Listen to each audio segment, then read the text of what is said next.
New emails from the United States Secret Service revealed that the Secret Service did in fact give Capitol Police warning that Trump supporters could become violent against them on January 6th, which of course was the day of the Capitol riot.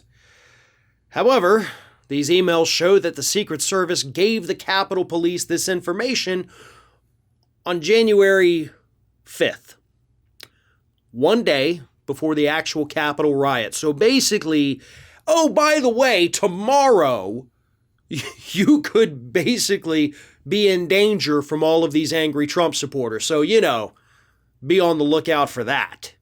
And they based this upon threats they had seen, threats I guess they had received, and then sent it over to Capitol Police again the day before the riot, saying, oh yeah, by the way, some of these people have made threats. And of course, the Capitol Police then took that information and they issued the bolos, be on the lookout, for the individuals specifically who had made those threats.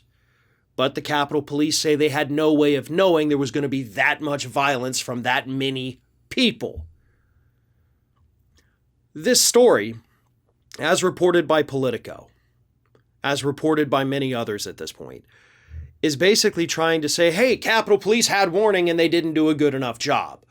I mean, sure, but at the same time, they had 1 day's notice. 1 day.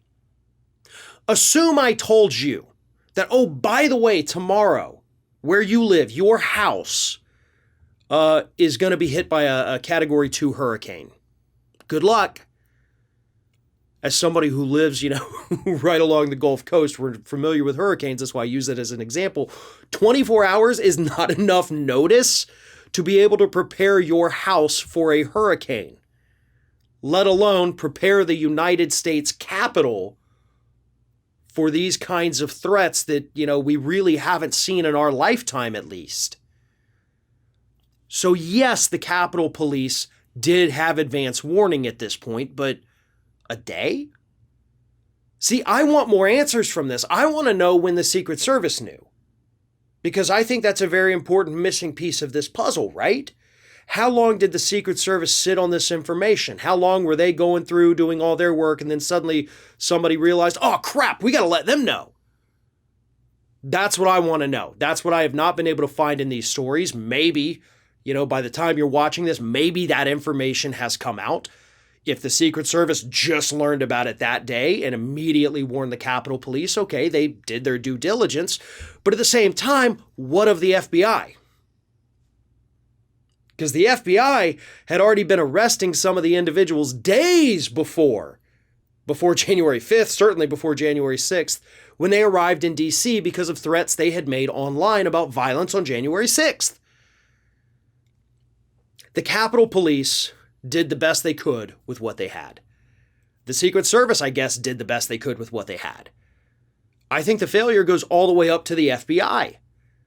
The FBI did not properly, based on what we know so far, inform these other agencies of what was taking place and the real threat of violence. Hell, Mo Brooks shows up at the event, the Stop the Steal rally, wearing a frickin' bulletproof vest.